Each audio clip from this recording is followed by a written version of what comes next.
Candyman. What the fuck is that? Candyman.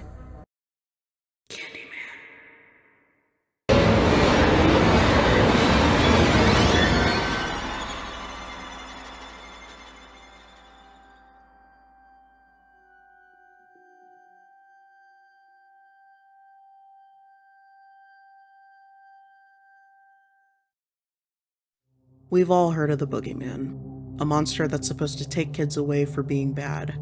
He hides in the dark corners of our rooms, under our beds, and around the corners of walls when we least expect it. I remember my mom saying that the boogeyman would come and get me if I kept acting up, and I was terrified. It's actually why I'm still afraid of the dark at times, and get that feeling on the back of my neck that something or someone is always watching me. But what I didn't know for the longest time is that there was an even scarier monster out there. The type of monster that went deeper than killing or slashing people on a cold, dark night. The Candyman. The story goes that if you say his name 5 times in a mirror, he'll kill you. Now, I've never attempted this, and I don't recommend it. So if you watch this video and are like, let me try this shit, then by legality, I'm saying I'm not responsible for anything that happens due to the consequences of your actions. Now, before we get into specifics on why I think he's the most underrated fictional monster of all time, let's go back in time to 1985. The Forbidden by Clive Baker was a part of a horror book anthology titled The Books of Blood, and it came out in 1985. It follows the story of Helen Buchanan, who becomes Helen Lyle in the 1992 film, who is a graduate student preparing for her thesis. She's on a quest to investigate a downtrodden neighborhood titled the Spectre Street Estate. A lot of the estate's residents claim that they have seen this monster called the Candyman. Now, the story explores more of classism, and the monster in the book isn't really elaborated on, but it's more focused around the hysteria of the matter. And when it comes to urban legends, we all know that they sort of evolve over time as it's told over and over again. But it's speculated from Helen that each resident kind of tacked on their own experience at the end of the story, thus creating inconsistencies almost every single time she interviewed a resident about what was going on. But there's also a theory that the general fear and, like I said, the general hysteria of what was going on sort of willed this monster into existence. The elements of race and the actual backstory that we know now from Candyman wasn't made until the 1992 film, starring Tony Todd and Virginia Madsen. So let's fast forward to 1992.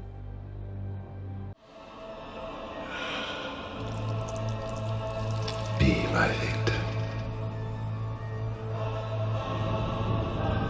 Be my victim. Okay, but can we appreciate his voice for a second? Like, oh my god. But anyway, Tony Todd was given free reign over the character as they were filming the movie, and he made up the lore that's seen in the 1992 and 2021 movie. It's about a slave who's a painter in the 1890s named Daniel Robitaille, and he falls in love with the daughter of a rich white Chicago factory worker. They end up having an affair, she gets pregnant, and then the guy sends a lynch mob after him. They end up chopping his arm off and sticking a hook in it, covering his body in honey so bees would sting him, and then they burned him alive. That urban legend would seep deeply into Cabrini Green, a housing project in South Chicago, seeing how Daniel's ashes were spread over where the neighborhood is today.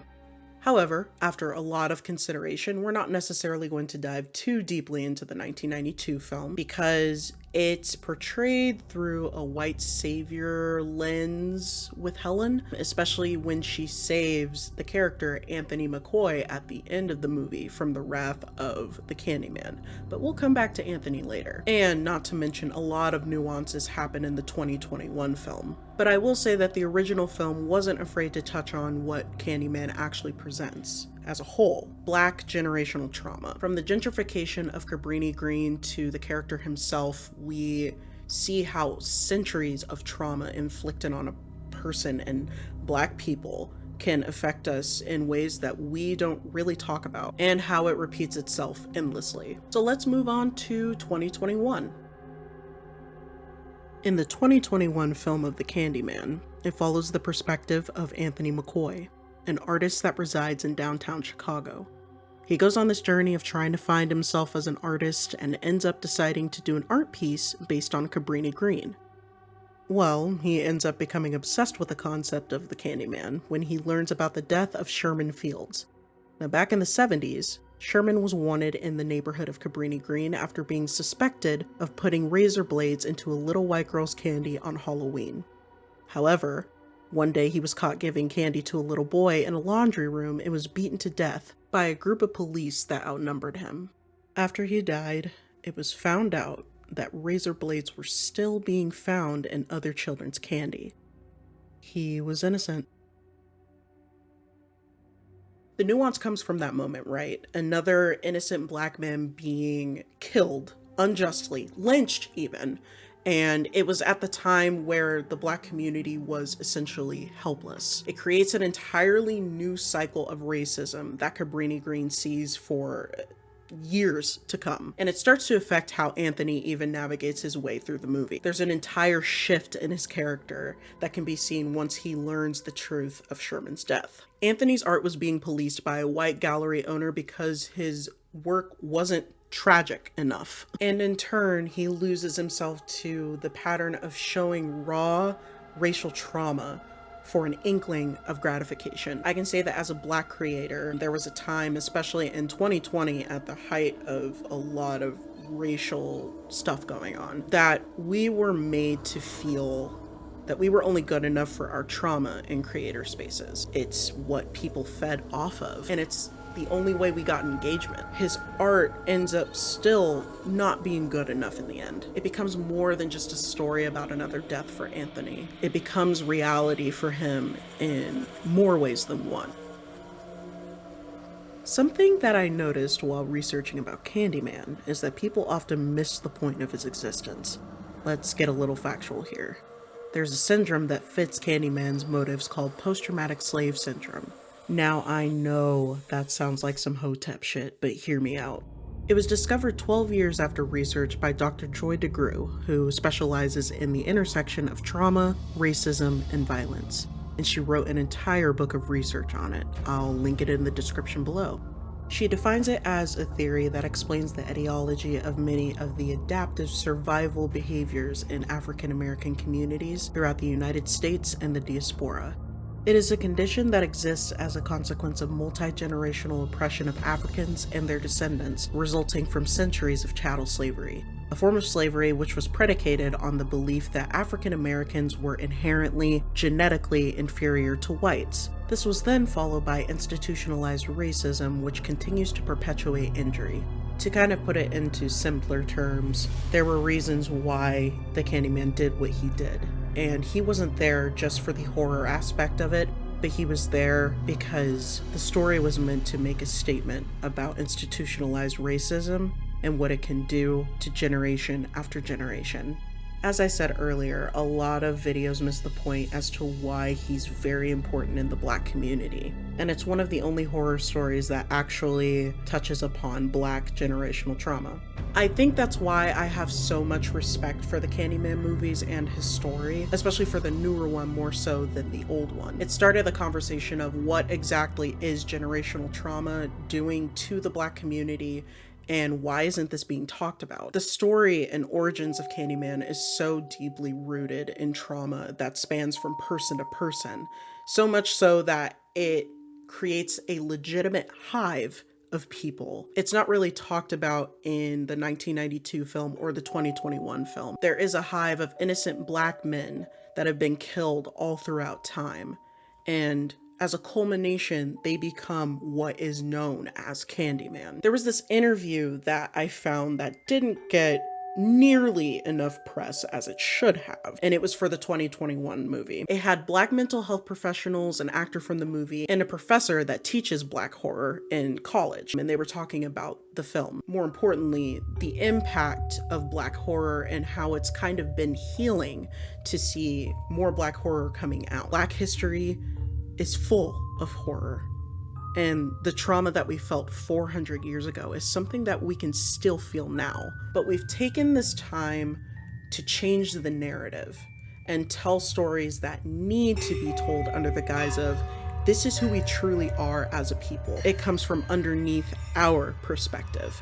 With new Black horror artists and movies coming out, we found a way to tell these stories as stories of triumph rather than stories of suffering. Now with Candyman, it's a little bit of an exception because we genuinely don't talk about generational trauma and how it affects every single thing in our community. Now, different aspects of horror that are usually used as a disadvantage to Black people are now being used to our advantage. Now, for example, in the interview that I mentioned, they kind of talk about how violence is depicted against Black people, and it's sort of become a spectacle for white people to feed off of. So you'll notice that the violence against the Black characters in the newer Candyman movie is never shown. Nia DaCosta, the director, did a phenomenal job of covering that up because it's been the treatment of Black bodies for so long, especially in horror films. The psychology that goes behind seeing someone that looks like you being killed over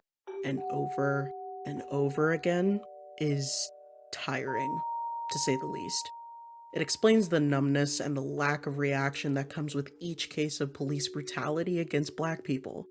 It's sort of why there's no emotion that comes with Candyman as a character, and why you see him kill without remorse. You know, there was a saying amongst the Black community back in 2020, at the height of all of the police brutality cases, people should be lucky that the Black community is not out for revenge. I don't condone killing, obviously, but the need for revenge and the need to be remembered by generations to come is something that the Candyman wants. He doesn't want his story to be forgotten. The killings of innocent Black men and people should never be forgotten.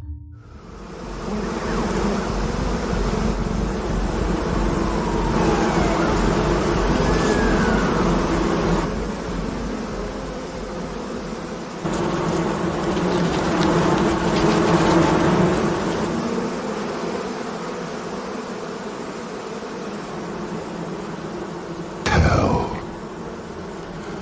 everyone. So, I'm telling everyone. The story of the infamous Candyman.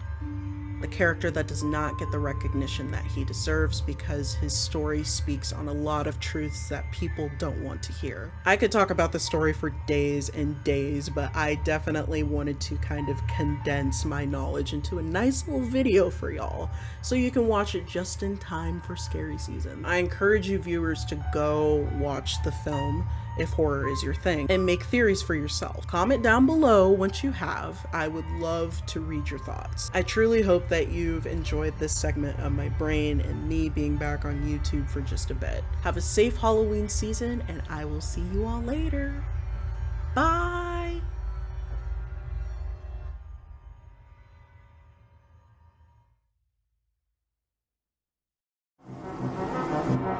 Who are you? I am the writing on the walls. I am the sweet smell of blood on the street. The buzz that echoes in the alleyways. They will say I shed innocent blood.